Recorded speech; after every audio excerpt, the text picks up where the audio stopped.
하나님 말씀은 사도행전 4장 13절과 14절입니다. 사도행전 4장 13절 14절.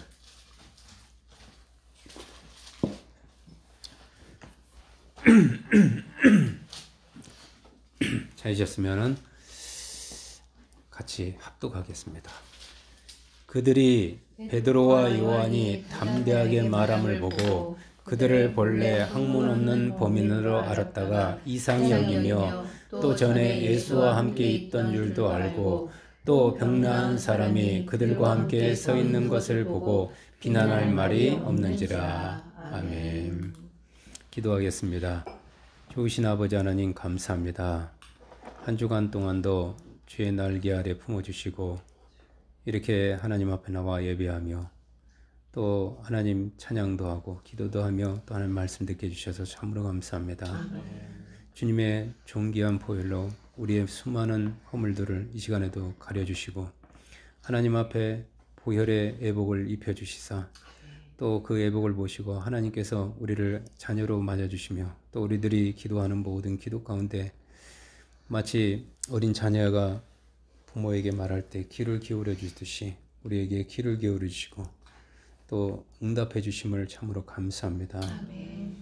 우리가 지체들을 위해서 기도했는데 우리 사랑하는 우리 집사님 하나님 그 한 주간 동안도 그 메니에르병 때문에 또 증후군 때문에 고통을 겪었는데 이 시간에 주님의 이름의 그 권능으로 우리가 간절히 기도하였사오니 그 병이 깨끗이 낫게 해주시고 온몸의 그 귀를 포함해서 눈 모든 기능들이 정상으로 회복될 수 있도록 또 고통 가운데서도 주님 포기하지 않고 간구하여 그 병이 치료될 수 있도록 주의 자비를 베풀어 주옵소서. 이 시간에 또 이 가정을 축복합니다. 하는 일에 또 자녀들 위해 또 물질 때문에 어려움 겪지 않게 해주시고 형통하게 하시고 평탄한 길로 인도하여 주시옵소서. 비록 이 자리에서 함께 예배드리지 못하지만 멀리 떨어져 있는 또 우리 영적인 지체들 하나님께서 그 가정마다 지켜주시고 하는 일마다 축복하여 주옵소서. 구원받지 못한 또 우리 이웃들 친구들 부모 형제들이 있습니다. 저들 하나님 날마다 우리가 이름을 불러가며 기도하오니 저들을 구원하여 주시고 지옥에서 천국으로 또 죄의 종에서 하나님의 자녀로 변화될 수 있도록 주님이 특별하게 은총을 베풀어 주시니 기를 간절히 기도합니다. 아멘. 저희들이 말씀 앞에 섰습니다. 말씀을 받습니다. 사람의 말로 듣지 않겠습니다. 성령께서 하나님께서 우리에게 주시는 호렙산에서 모세가 말씀을 받듯이 그렇게 받겠사오니 이 말씀으로 우리의 생각이 바꾸게 해주시고 우리 행동이 변화되게 하시고 그래서 우리 인생이 완전히 달라질 수 있도록 하나님이 기뻐하는 삶을 살 수 있도록 축복하여 주옵소서. 아멘. 온전히 주께 의탁하오며 예수님 이름으로 기도했습니다. 아멘. 자, 오늘의 말씀의 제목은 능력의 제자예요. 능력의 제자.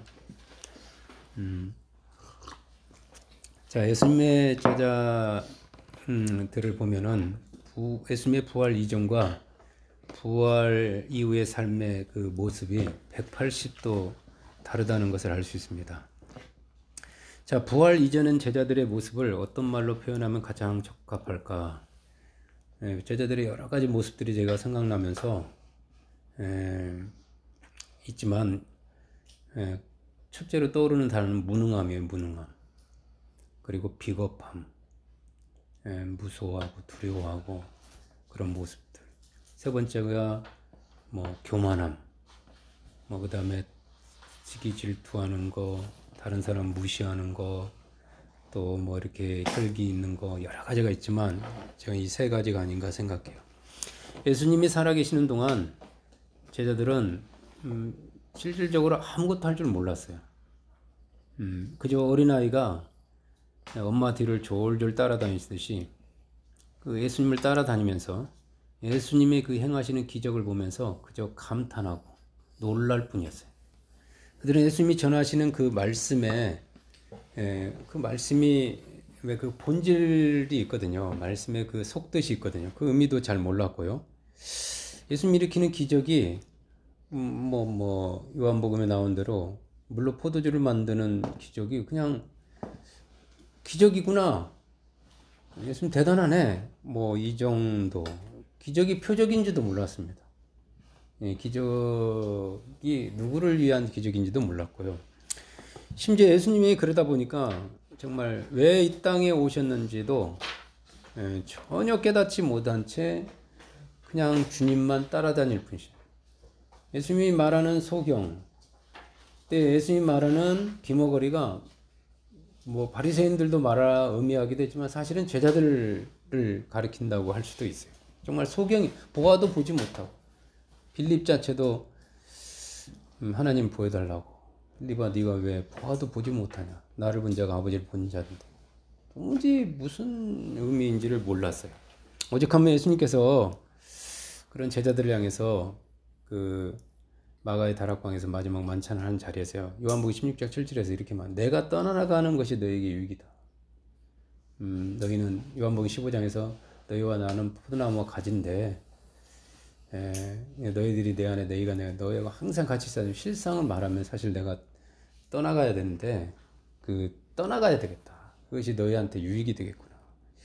왜 그렇죠? 내가 떠나가지 않으면 보혜사가 너희에게로 오시지 아니할 것이고 가면 내가 그를 너희에게로 보내리니라고 이렇게까지 말씀하실 정도로 제자들은 정말 무능했어요. 그저 아무것도 변화산상에서 주님 들어왔을 때 어떤 사람이 그 관절병을 앓는 아이를 둔 아버지가 와서 고쳐달라고 해도 그냥 멀뚱멀뚱 쳐다볼 뿐이에요. 그런 문제들을 해결하지 못해주고 그냥 주님만 내려오기만을 기다리고 주님만 바라보고 사는 이 무능한 제자들을 바라보면서 주님이 떠나지 않으면 이들은 이 무익한, 유익의 반대가 무익이거든요. 정말 무익한 존재로 살다가 모든 걸 버리고 나를 따랐지만 결국은 사람을 낚는 어부가 되기는커녕 아무것도 하지 못하다가 그냥 생을 마칠 뿐임을 주님을 정확하게 하셨던 거예요. 그런데 반전이 일어나죠. 이들은 그러면서도 서로 미워합니다. 그러면서 서로 질투하고 권력이나 탐하고 그 나라가 되면은 한쪽은 주님의 우편 좌편하는 그런 무능한 제자들이 예수님 갑자기 그냥 십자가에 죽어버리니까 그들이 꿈은 예수님이 잘 돼가지고 나라가 회복되면은 우편 좌편에 그 벼슬을 하는 건데 갑자기 돌아가 버리시니까 이제 황당할 뿐이죠. 모든 걸 걸었는데 자기 재산 전부까지 걸고 인생을 다 걸었는데 그때는 투자했는데 그냥 부도가 나버린 거죠. 망해버리니까 문 닫게 생긴 거죠. 근데 이들이 예수님 부활하신 이후 완전히 달라진 모습이 되는 거예요. 좀 더 정확히 말씀드리면 예수님 부활하시고 이 땅을 완전히 떠나고 승천하신 다음에 예수님 말씀처럼 성령님이 이렇게 예수님 대신에 이제 그 보혜사 성령님 다른 이름으로 오시는 그 주님이죠. 주님이 오신 이후 그들은 완전히 달라집니다. 성령 시대가 되면서요. 자, 사도행전 4장 13절 말씀, 오늘 그 말씀을 다시 한번 읽어볼게요. 그들이 베드로와 요한이 담대하게 말함을 보고, 거기까지만. 부활 이전 제자들은 이 사람들을 두려워하던 겁쟁이들이었어요. 대중 앞에서 서서 말을 한다는 것을 뭐 해본 경험도 없지만 엄두도 나지 않던 사람들이었습니다. 여담이지만 뭐 제가 그랬던 것 같아요. 기도 한번 시키고 뭐 설교라도 한번 시키면은 온몸에 막 진땀을 빼고 막 기도하면 머리가 하얘지고 뭐 그런 정말 마음은 막 나도 앞에서 저 사람들처럼 노래도 하고 싶고 설교도 하고 싶고 막 저렇게 기도도 하고 싶고 막 근데 성격도 그런데다가 수줍어하는 성격에다가 그냥 또 그런 경험도 없다 보니까 또 그런 훈련도 받아본 적이 없으니까 원한데 누가 시키면 또 시킬까봐 겁나는 거야. 그러니까 뭐 공개적으로 뭐 예수를 믿으라고 하는 것도 힘들죠. 베드로 같은 경우만 해더라도요. 베드로 여름 할 때 얼마나 활달하고 막 그렇습니까? 담대하고 막 바다에 뛰어들고 바다를 두려워하지 않는 사람들. 근데 이 예수님이 제사장들에 붙잡혀서 끌려갔을 때 어린 여자아이가 베드로를 추궁합니다. 너도 예수와 같은 편이지? 당이지? 그러니까. 아니라고. 어린 여자의 말에 그냥 무서워서 두려워서 부인했어요. 죽을까봐. 자기도 잡혀갈까봐. 예수님 십자가에, 그리고 예수님 또 잡으러 왔을 때 어떤 제자는요, 입던 옷까지도 그 겉옷이죠. 빼앗기고 그냥 완전히 벌거숭이가 돼, 나체가 되어서 도망갈 정도였어요. 예수님이 십자가에서 죽으신 후에 제자들은 자기들도 붙잡혀서 예수님처럼 또 끌려가가지고 그 모진 고문을 당하고 배우를 대라고 막 할까봐 사람들을 두려워해서 자신들의 정체를, 신분을 완전히 감춘 채, 자기들은 갈릴리 출신이거든요. 대부분이. 여기는 예루살렘이거든요. 갈릴리, 나사렛 다 촌놈들이잖아요. 자신들의 정체를 감추고 이 언어도 조심하면서, 왜냐면 그 방언이 나오면 갈릴리 사람인 거 알아버리니까. 그 밤 벙어리가 되어가지고 문을 걸어 잠그고 꼭꼭 그렇게 숨어서 지냈어요. 그랬던 그들이 부활 이후에 성령께서 그들에게 임하신 이후에 완전히 달라졌어요. 그게 달라진 모습이 오늘 본문 말씀처럼 지금 사람들이 아니고요, 관리들입니다. 장로들입니다. 서기관들 앞에서 지금 말하는 거예요. 그런데 전혀 주눅드는 모습이 없어요. 그들이 베드로에게 담대하게 말하는 거. 아주 담대한 사람이 됐어요. 이 겁쟁이가. 이게 담대한 뿐입니까? 똑똑해지기까지 했어요. 갑자기 무슨 일이 생겼는지 엄청, 그래서 그들이 볼 때 이 사람들이 본래 학문 없는 범인으로 알았다. 여기서 학문은 신학을 한지 안 하는데 어떻게 저렇게 성경을 잘 알지? 저 사람들이 어부고 뭐 이렇게 뭐 촌스러운데 어부였는데 본래 학문 없는 그런 성경하고 거리가 먼 범인, 그냥 보통 사람인 줄 알았는데 자신들보다 더 성경을 잘 인용하는 거예요. 그래가지고 예수님에 대해서 아주 정확하게 분명하게 이렇게 확신 있게 이게 증거하는 거예요. 자기들이 들어봐도 구절들을 딱 갖다 대는데 뭐 어디 흠잡을 데가 없어요. 제사장들이 생각하기에요, 이 제자들과 예수님을 따르는 무리들이 그때 부활 후 예수님께서 500명이 보였다고, 마가의 다락방에서만도 120명이었거든요. 그때 당시 인구를 생각하면 적지 않은 숫자입니다. 그래서 두려움을 느낀 거죠, 사실은. 막 5,000명이 모여다니니까. 사람 예수님 500의 기적을 일으켜서 장정만 5,000명이니까. 이게 막, 여러분 생각해보세요. 남자와 여자까지 하자면 10,000명이 막 모여있는, 그게 뭐 광화문에서 대문만 해도 10,000명 모이면 꽤 큰 건데. 그런데 그들은 생각하기에 예수님 따르는 무리들이 아무리 많아도 그들은 무능한 오합지졸이기 때문에 그 안에 첩자들도 박아놓고 막 다 알아봤을 거 아닙니까? 아무리 봐도 이들은 무능한 거예요. 오합지졸이에요. 그래서 그들이 생각할 때는 예수님만 죽이면, 예수님만 없어지면 이거 다 흩어질 거다 라고 생각했던 거예요. 그래서 예수님을 잡아서 죽였던 거예요. 근데 그게 오판이죠. 뭐 사탄도 속았다고 그러지만. 근데 제자들이 흩어져서 뭐 이제 각자 살 길을 찾아서 갈 줄 알았는데 어느 날 갑자기 뜬금없이 사람들이 모여있고 예수님의 제자들로 보이는 사람들이 군중 앞에서 말을 하고 있다는 거예요.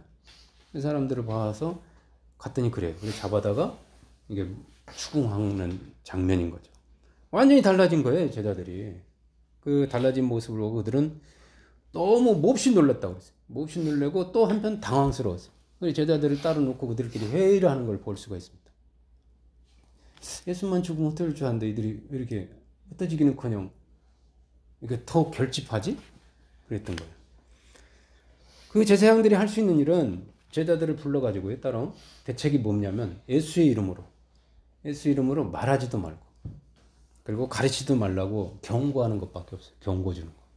그만큼 겁쟁이였던 이 제자들은 이 권력자들 앞에서도 당당한, 아주 담대하고 당당한 사람들로 바뀌었어요. 그뿐입니까? 예수님 부활 이후 제자들은 이렇게 두려운 사람만, 그 담대한 사람이 된 게 아니라 이 선천성 불치병, 나면서 앉은 병이를 아주 쉽게 고칠 정도로 유능하고 능력 있는 사람들이 돼요. 예수님이 왜 그렇게 능력 있는 사람이 돼요? 유명한 사람이 되고. 물론 하나님 말씀을 잘 전하기도 했지만 병든 자들, 귀신들, 소위 그 바리새인들이 하지 못하는 일을 예수님이 했거든요. 근데 예수님만 할 줄 아는데 제자들이 지금 그걸 하는 거예요. 사도행전 3장 6절 보겠습니다. 사도행전 3장 6절.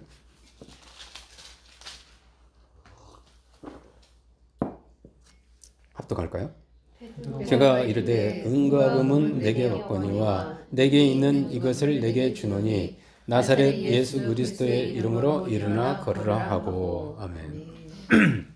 자, 부활 이전까지 제자들은 은과 금이 없으면 아무것도 할 수 없는 무능한 사람들이었어요. 여러분도 알다시피 예수님께서 5,000명에게 무엇을 합니까? 200데나리라도 부족합니다. 돈이 있어야 됩니다. 이 사람들한테는 얼마씩 걷어야 될 것 같습니다. 아니면 각자 흩어져서 각자 해결해야 될 것 같습니다. 이것이 제자들이 할 수 있는 그 말이었어요. 정말 무능한 사람들 있죠. 돈 없으면 아무것도 못하는. 이 사람들은 뭐 다른 사람들처럼 하나님보다도 말씀보다도 물질에 대해서 절대적 가치를 부여하고요. 그런 물질 중심의 가치관을 가지고 살았어요. 자기도 모르게. 하나님 믿는다고지만 돈이 최고. 예수님 그거에 대해서 항상 분리시키려고 했죠. 돈과 하나님을 겸하여 섬길 수 없다. 바리새인들은 돈을 좋아하지만 너는 돈을 좋아하지 말라. 그러니까 돈 중심, 돈이 만능인 그런 가치관, 세계관을 가지고 살았던 거예요. 돈이 없는 그들이 사람들에게 줄 수 있는 것은 아무것도 없었어요. 돈 가지고 해결해야 되는데 사람들에게 봉사도 해야 되고 뭐 해야 되는데 돈이 없으니 무능할 수밖에 없었던 거죠. 교회도 그래요. 교회가 돈이 없으면 재정이 약하면 아무것도 못하더라고. 그런데 성령의 임재 이후에 그들은 180도 달라집니다. 정말로. 바로 기적과 관련해서 그들은 그 능력이죠. 기적이 능력이잖아요. 그 능력과 관련 예수님의 이름에 담겨 있는 놀라운 비밀을 깨달은 거예요. 응? 여러분 뭐 제가 이 말씀을 준비하면서 예수님의 이름에 우리는 뭐 당연하게 예수님 이름으로 기도합니다 그러지만 그때 당시로 돌아가 보세요. 아무도 예수님의 이름에 대해서 관심도 갖지 않았었어요. 그게 무슨 능력이 있어? 예수님만 있으면 되니까. 근데 예수님 떠나고 나서는 이들은 하늘마법을 하염없는데 아무도 그 예수님의 이름에 주목한 사람은 없어요. 예수님의 이름에 대해서 예수님이 말씀했었음에도 불구하고. 근데 깨닫습니다. 앞에서도 말씀드렸지만 제자들은 예수님이 행하시는 그 기적만을 바라볼 뿐이지 자신들이 기적을 행할 수 있으리라고는 전혀 생각하지 못했어요. 자신들은 그냥 이렇게 태어난 대로 무능한 대로 살 뿐이라고 생각했던 거예요. 그저 예수님이 시키면 시키는 일만 할 줄 알았어요. 예를 들어 예수님께서 뭐 낚시에 한 세겔에 있으면 그걸 베드로하고 너하고 같이 반 세겔씩 내라. 낙이 있는 매여가 있는 나귀가 있으면 끌고 와라. 다락방은 어떻게 해야 될까요, 주님? 이렇게 가면 누가 있으니까 다락방을 다 준비할 거다. 다 예수님이 다 하시지. 뭐 제자들이 뭐 스스로 예수님 마음을 알아서 해결해주고 뭐 그런 건 하나도 없어요. 물질이든 뭐든. 그냥 시키면 시키는 일만 하는데 시키는 일도 제대로 잘 못했어요. 그래서 그들은 기적을 행하는 것 자체를 어쩌면 제가 생각할 때 예수님에 대한 불경 혹은 기적을 행하는 것을 내가 뭘 나서서 하는 것을 튀는 것으로 여긴다든가 교만으로 여겼을 수도 있어요. 그런 거를. 지나치게 튀는 걸로. 교회도 막 사람들 튀면은 튄다고 막 그러잖아요. 그 목사님 외에 예를 들어서 평신도가 뭐 안수해가지고 기도해가지고 병을 고친다면 난리죠. 못하게 막잖아요. 그렇잖아요. 심지어 어떤 교회 가면 방언도 못하게 하고 성경에서 예언도 하라는데 예언도 못하게 하고 그래버리잖아요. 물론 그로 인한 이 후유증이나 어떤 안 좋은 불협화음이 있기 때문에 그래요. 질서가 막 깨져버리고 그들이 교만해져서 막 그래서 그래요. 아무튼 그들은 이 기적은 자기들과는 무관한 그저 예수님만의 전유물로 여겼던 겁니다. 기적은 예수님 것. 이렇게. 왜 그렇게 되었을까요? 지금 이게 중요합니다. 왜 그렇게 되었을까? 제가 생각할 때입니다. 그들은 예수님과 자신들의 관계를 스승과 제자로 생각하지 않았던 것 같아요. 오늘날 뭐 예수님의 제자들을 제자들이라고 그러지만 요즘도 뭐 교회 다니도 제자들이라고 하는 사람들은 뭐 많진 않아요. 스승과 제자로 생각하기보다는 모든 것을 공급하고 보호해주는 목자와 양의 관계로만 여겼던 것 같아요. 아니면 아버지와 어린 보호가 필요한 자녀, 목자와 양, 그냥 무능한 양, 아무것도 할 줄 모르는 양, 그냥 주인과 종의 관계. 그저 시키면 시키는 일만 해. 괜히 튀지 말고 시키는 일이라도 잘해. 뭐 그 어떤 전혀 창의적이지 못하고요. 전혀 다른 생각을 하지 못. 그 율법이라는 게 그렇게 사람을 만들어 버려요. 다른 걸 못하게 합니다. 생각 못하게 합니다. 그냥 고정관념, 전통적인 거, 그냥 이 안에서 질서. 하나님 율법을 주실 때는 그런 목적으로 준 게 아닌데 그냥 질서 유지의 수단이 돼버린 거예요. 사람들은 그 이상을 뛰어넘을 수가 없는 거예요. 그랬던 베드로가 부활 이후에 성령 체험을 한 후에 확 달라집니다. 여러분 그거 아세요? 예수님이 왜 예루살렘 출신들을 제자로 안 받았고 갈릴리 저 변방 출신들을 제자로 받은지 아세요? 그러면 수도에 가까울수록요, 그 기성 세대에 가까울수록 고정관념이 강합니다. 근데 갈릴리는요, 저 북쪽은 시리아라든가 저 지중해 쪽에 뒤배는 그 문화와 이 이슬람, 아니 그 히브리 문화, 소위 예루살렘 본 히브리 문화에 좀 떨어진 자주 외국 문화를 접할 수 있는 기회가 있는 지역이에요. 예수님이 굳이 또 지역을 갈릴리로 가버나움이나 갈릴리 쪽으로 가서 그곳에 제자를 택한 이유도 이들은 고정관념이 덜한 거예요. 그래도 이 장로나 제사장이나 이 골수 그 이스라엘 사람들보다는 더 그래서 오히려 예수님을 영접해야 될 사람들이 이 사람들이어야 되는데 그 예루살렘 본토 출신들이어야 되는데 저 변방의 사람들이 더 영접할 수 있었던 거는 그리고 뭐 세리나 이런 사람이 영접할 수 있는 그만큼 고정관념이 덜한 거예요. 우리도 복음을 전해보면 알아요. 예. 이게 외국 문명이나 이렇게 수용도라고 그러잖아요. 잘 받아들이는 정도. 변화를 어렵게 생각하는 사람들은 외국하고 많이 접한 사람들이에요. 그래도 우리나라가 조선시대도 그랬잖아요.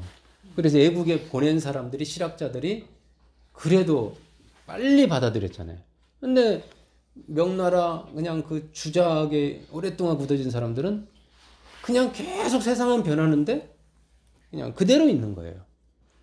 그래서 예수님이 갈릴리 지역에 이사를 가서 가버나움에 있는 그 어부들이지만 우리가 그런 사람들을 제자로 받아는 이유도 그만큼 고정관념이 덜했기 때문에 그래요. 물론 그래도 베드로 나중에 보시면 베드로는 속된 것을 내가 먹지 않습니다 하면서 고정관념. 근데 바울 같은 경우는 그 또 태어나기를 저쪽 완전 다른 지역에서 태어났잖아요. 로마에. 이 사람은 또 변하는 거에 대해서 받아들이는 게 또 쉽게 또 잘하는 그런 예수님 제자들이 되는 조건은요. 잘 받아들여야 돼요. 잘 바꿀 줄 알아야 돼요. 그냥 그런. 제가 오늘 제목이 제자잖아요.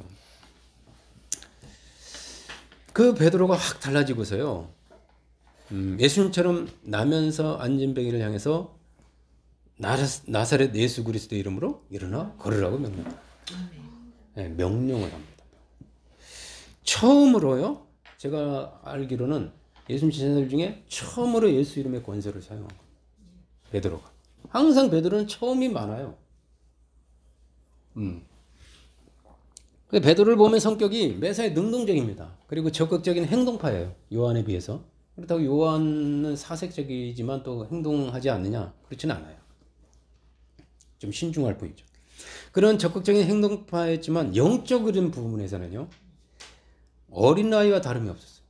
그래서 예수님의 그 기대치와는 한참 거리가 멀었던 베드로가 예수님이 떠나시고 나서 성령이 임한 후에 비로소 그 자신을 둘러싸고 있던 그 답답한 율법과 어떤 그 혈통에서 오는 가문에서 오는 그 답답한 고정관념의 알을 그가 깨고 부활합니다.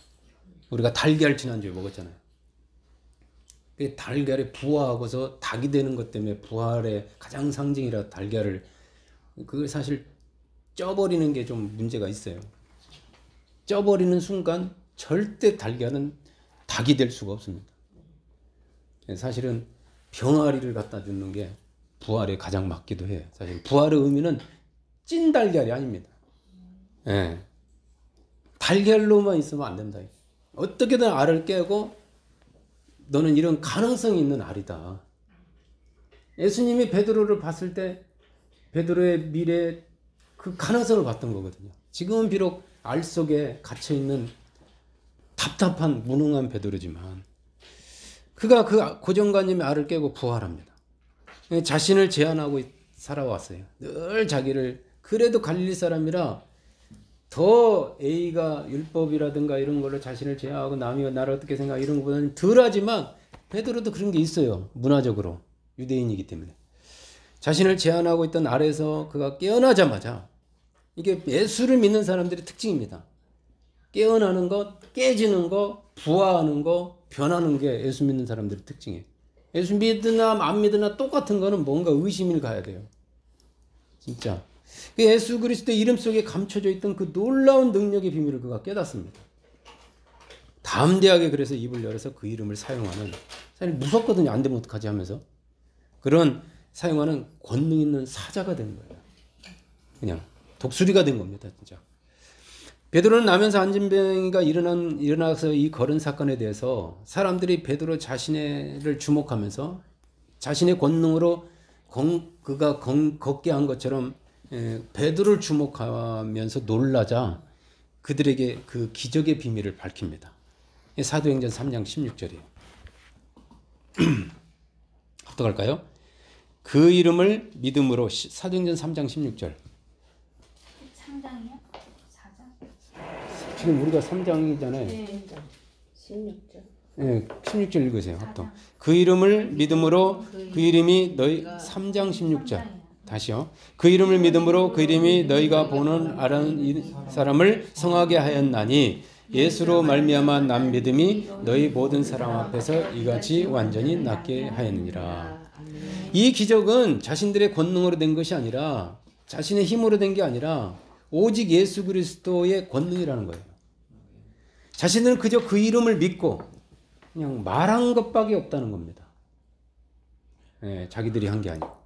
그래서 기적은 자기가 일으키는 것이 아니라 예수님이 하시는 것이지 그 이름에 예수님이 약속대로 그 이름 때문에 된 것이지 뭐 거기 막 강하게 힘을 줬다든가 어떤 기가 들어갔다든가 어떤 초능력으로 된 게 아니라는 거예요. 진짜 성령을 받은 사람은요, 이게 우리가 성령으로 사는 것에 대해서 이 교회가 좀 제안하는 이유 중에 하나가 교만이거든요. 교만.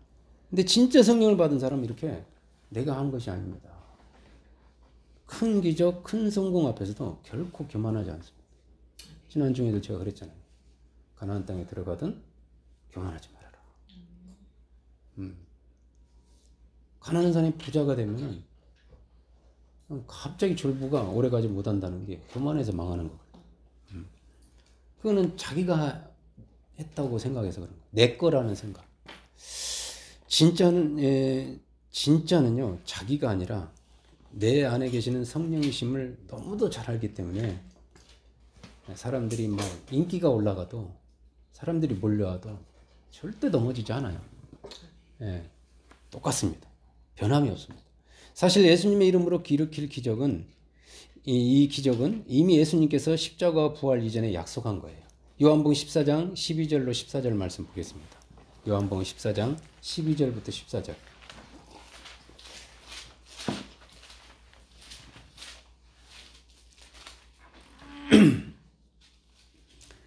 합독할까요? 내가 진실로 너희에게 이르노니 나를 믿는 자는 내가 하는 일을 그도 할 것이요 또한 그보다 큰 일도 하리니 이는 내가 아버지께로 감이라. 너희가 내 이름으로 무엇을 구하든지 내가 행하리니 이는 아버지로 하여금 아들로 말미암아 영광을 받으시게 하려 함이라. 내 이름으로 무엇이든지 내게 구하면 내가 행하리라. 아멘. 자, 오늘 본문 말씀만 보더라도 예수님은 베드로와 같은 사람들을 부르신 목적이 단순히 그들의 목자가 되어서 그들을 보호하고 공급하기 위함만이 아님을 알 수가 있어요. 그들의 문제를 해결해 주기 위해서 정말 너무 고통 가운데서 부른 게 아니라는 거예요. 진짜는. 그분은 스승이 되어가지고 제자로 그들을 부르신 겁니다. 제자로. 스승이신 예수님이 이 제자들에게 원하는 것은 그들도 그 스승인 주님처럼 예수님처럼 예수님이 하신 일을 하는 거예요. 제자가 그렇지 않습니까? 제자를 키우는 목적이 뭐예요? 스승이 하는 그 기술과 지식을 전수해서 스승이 하는 일을 그도 후진양성을 하든가 능력 있는 사람으로 만들려고 하는 거 아닙니까? 그리고 더 나아가서 주님이 원하는 거냐? 주님보다 더 큰 일까지 하는 거예요. 사실은. 이보다 더 큰 일을 너희가 하기를 원한다는 거예요. 자신을 제한하고 억제하는 것을 주님은 결코 원하지 않습니다. 겸손을 가장한 그 현상 유지를 그냥 그대로 지내는 걸이 주님의 뜻이 아닙니다. 주님은 제자들에게 분명하게 약속하셔요. 주님의 이름으로 무엇을 구하든지 주님이 행해 주시다는 거예요. 그러니까 너희가 내 수준까지 올라오는 게 아니라 그 이름을 구하면 내가 그 너희가 할 수 없는 일을 해주겠다 이거죠. 그러니까 믿음만 가져라 그냥. 할 수 있는 것만 하려고 하지 말고 할 수 없는 것도 구하고 도전하라 이런 말이죠. 아멘. 성령이 임하고 나서 베드로는 이 성령의 생각나게 해주셨어요. 이 말씀을. 이 마지막에 다락방에서 했던 이 말씀. 그 주님의 말씀이 생각났고 그 말씀대로 그대로 순종하여서 문제를 향해 담대하게 예수님의 이름을 믿음으로 선포했던 겁니다. 그 다음 구절에 이렇게 보면 주님 그런 말씀이에요. 제자라면 주님 말씀을 사랑해서 순종해야 된다. 그만큼 쉬운 것 같아도 어려워서 제자라면 주님 말씀대로 해야 되지 않느냐 이렇게 말씀하신 거예요. 어찌 여러분 이런 변화된 사람이 사도니까 그렇죠. 예수님 특별히 따라다니까 사도 베드로뿐입니까? 집사 스데반의 변한 모습도 보십시오. 사도행전 6장 8절 보겠습니다. 집사도 마찬가지였어요. 사도행전에 성령과 부활 이후의 사람들은 다 변했습니다. 제자로. 사도행전 6장 8절입니다.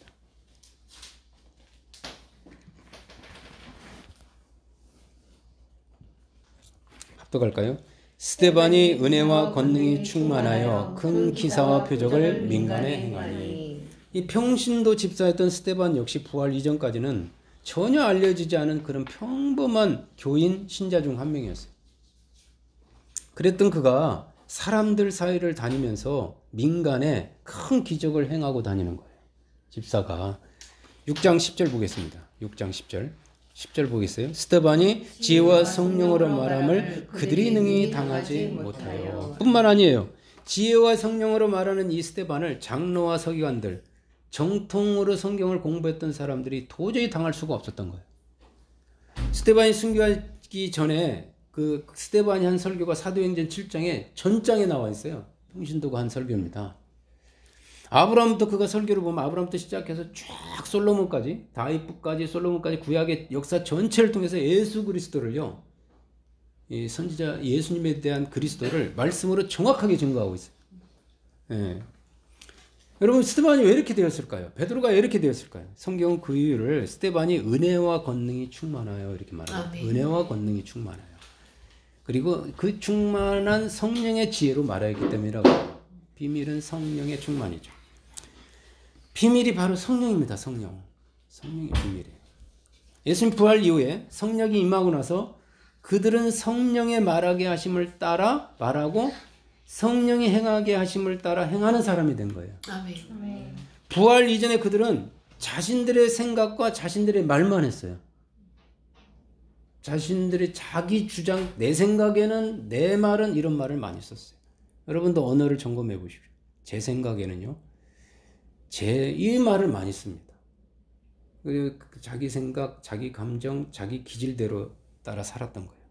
그리고 그게 편하거든요. 태어난 대로 사는 것이. 편하게 살았어요. 그냥 아무 고민 없이. 그들이 그리고 자신들이 주인공이 되어서 자신이 주체가 되어서 행동했어요. 내가. 그럼 내가라는 단어가 그렇게 많다는 걸 알 수 있어요. 그것이 바로 주체적 인간이요 자율적인 인간이라고 배웠고요. 그것이 인간 본연의 모습이라고 아주 주도적인 인간이 주도적 인간, 자율적 인간이 다 들고 보면 자기중심적이고 자기 의지가 강하고 자기 노력이 강하고 자기 신념이 강하고 뭐 이런 사람들이 다 그 어떤 그렇게 가르쳤던 거예요. 그러나 예수님 십자가에서 죽으심과 그리고 부활을 경험하고 나서요. 여러분 죽으심과 부활을 보면서 그들이 느꼈던 자괴감이 있습니다. 뭐 노무현 대통령이 죽었을 때 사람들이 미안해하지 말라, 보복하지 마라 이랬을 때 대부분들의 사람들이 유시민이나 그런 정치인들이 하는 얘기가 뭐냐면 지켜주지 못해서 미안합니다. 막 검찰이나 언론에서 했는데 다들 그냥 침묵하고 있었어요. 대통령 혼자 바위에서 떨어져 죽는데도 아무것도 못했던 거예요. 그거와 똑같아요. 예수님이 죽으시고 그리고 예수님이 부활하시는 거 보면 놀라시면서 그들은 자신들이 얼마나 무능하고 연약하고 예수님 죽으니까 다 도망가게끔 존재인지 절실하게 깨달아요. 큰 문제 앞에서 위기 앞에서 자기들은 지금까지 자기 신념, 자기 주장 했지만 지금 코로나가 뭐예요? 강대국 무기국이 유럽의 그 선진국들이 속절없이 무너집니다. 이거 보이지 않는 코로나에 무능한 거죠. 민낯이 막 드러납니다. 일본의 민낯, 미국의 민낯 이상하지 않아요? 막 그 의료 최강이라는 나라인데 그런 나라에 가서 우리가 의학 박사 따오는데 배우는데 아무것도 못해. 지금 제자들이 그랬던 거예요. 예수님 그 십자가에서 죽으심과 그 부활 앞에서 돈도 지식도 백도 없는 그들은 주님의 말씀처럼 아무것도 할 수 없는 무능한 겁쟁이에 불과하다는 것을 그때 절감했어요. 자각했던 겁니다.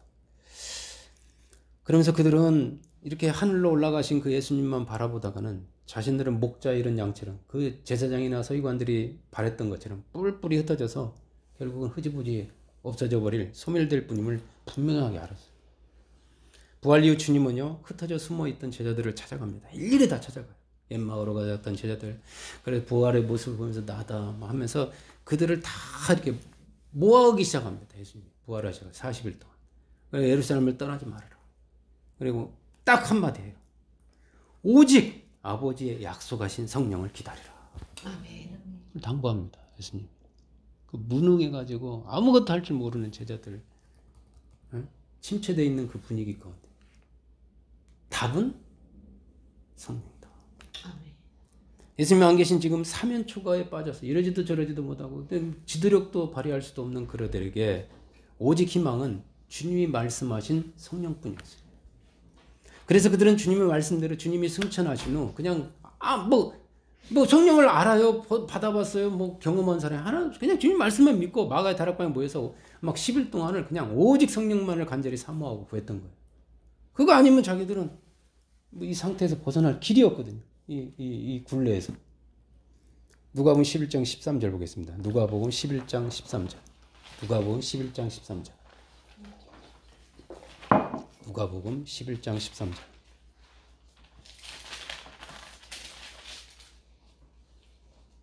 합독할게요. 너희가 악할지라도 좋은 것을 자식에게 줄 줄 알거든 하물며 너희 하늘 아버지께서 구하는 자에게 성령을 주시지 않겠느냐 하시니라. 이게 다 주님이 하신 말씀이에요. 하나님 아버지께서 예수 믿는 사람들이 약속하신 것이 뭐예요? 성령입니다. 성령. 보혈, 부활 다음에 뭐예요? 성령. 성령은 아버지께서 아들을 믿는 자에게 주시는 제일 좋은 것이에요. 아멘. 가장 좋은 겁니다. 가장 좋은 거. 마태복음에는 가장 좋은 걸 주시지 않겠냐 그랬죠. 십자가의 이 보혈과 부활을 경험한 제자들이 그 다음에 관심을 갖고 구해야 할 것은 돈이나 권력이 아닙니다. 부귀영화가 아닙니다. 권력이나 지식이나 사람이 아니라 뭐예요? 성령입니다. 성령. 아멘. 그 순서가 있어요. 여러분 성령님의 가장 큰 특징이 무엇이죠? 지혜와 능력입니다. 성령의 지혜, 성령의 능력, 권능. 그리고 성령을 받으면 평안이 옵니다. 믿음이 옵니다. 그게 담대함이에요. 사람에 대한 두려움이 사라지고 염려, 걱정, 근심이 가득했던 사람들 가운데 평안이 임하면서 사람들에 대한 두려움에 떨던 사람들이 담대해지기 시작해요. 그리고 또 하나 나타나는 게 겸손입니다. 아멘. 성령 받으면요, 겸손해져요. 왜냐하면 성령이 그런 인격이시기 때문에 그래요. 아멘. 알고 보면 우리가 원하는 모든 것이 다 성령 안에 있습니다. 아멘. 성령 안에. 하나님께서 그래서 가장 좋은 것이라고 했어요. 아버지가 약속하신 것. 예수 믿는 자, 보혈, 부활 다음에 주님의 결론이 성령인 겁니다. 아멘. 그래서 주님도 성령을 결론으로 삼은 거예요. 그런데 오늘 안타깝게도요, 교회는 이 성령에 대해서 너무 무지해요. 정말 희한하게 무지합니다. 희한하게 무시하고 희한하게 등한시합니다. 교회가 성령에 대해 무지한 만큼 교회는 무능할 수밖에 없어요. 교회가 성령에 대해서 가르치고 성령을 따라 말하게 하고 성령을 따라 행하게 하지 않는 것을 성도들이 그걸 못 배운다면 성도들은 제가 말한 그 무능한 제자들에 머물러 있을 수밖에 없습니다. 영적인 어린아이로 평생을 걷지도 못하는 안진뱅이처럼 살아갈 수밖에 없고 평생을 벙어리처럼 살아야 됩니다. 입을 못 댈 겁니다. 하나님 아버지는요, 과거나 지금이나 이 성령님을 전심으로 구하고 찾고 두드리는 사람에게 주십니다. 구하라 주실 것이요, 찾으라 찾을 것이요, 문을 두드려 그럼 열릴 것이요. 다 성령에 대한 얘기예요, 사실은. 그걸 뭐 하나님을 향해서 막 해주세요, 때 쓴다고 하는 게 아니라 성령을 구하라고 그랬거든요. 주님의 약속대로 간절하게 이 성령을 구하는 제자들에게 성령을 임하셨어요. 약속대로입니다. 성령이 임하고 나서 그리고 그들은 완전히 달라진 거예요. 그들 안에 와 계시는 성령께서 생각나게 해주시는 대로 하나님의 말씀을 듣고요, 그리고 말하는 사람이 된 겁니다. 지금까지 배운 모든 것이 다 생각나요. 그리고 자기 말을 하는 게 아니라 말씀을 말하는 사람이 됐어요. 그리고 그 말씀을 이렇게 잘 적용하고 사용할 수 있는 사람이 된 겁니다. 예수 이름의 권세 가지고 있으면 뭐예요? 쓸 줄 모르는데. 알면 뭐예요? 안 쓰는데. 그걸 쓸 수 있게 해주셨어요. 그리고 성령께서 가르쳐 주신 것을 보고 그대로 따라 행하는 사람이 되었어요. 아멘. 예. 비로소 제자의 길을, 그리고 제자의 훈련을 성령을 통해서 닦기 시작했던 거예요. 그 결과 놀라운 기적의 사람이 될 수 있어요. 제가 말한 능력의 제자가 된 겁니다. 자, 마가복음 16장 17절부터 18절 보겠습니다. 마가복음 16장 17절 18절.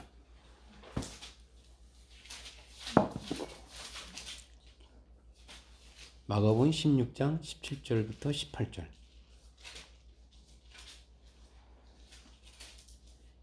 합독하겠습니다. 믿는 자들에게는 이런 표적이 따르리니 곧 그들이 내 이름으로 귀신을 쫓아내며 새 방언을 말하며 뱀을 집어올리며 무슨 독을 마실지라도 해를 받지 아니하며 병든 사람에게 손을 얹은 즉 나으리라 하시더라. 아멘. 오늘도 하나님 우편에 계시면서 살아계신 이 주님이, 예수님이 부활하시고 승천하신 그 주님이 믿는 우리들에게 원하는 것이 있어요.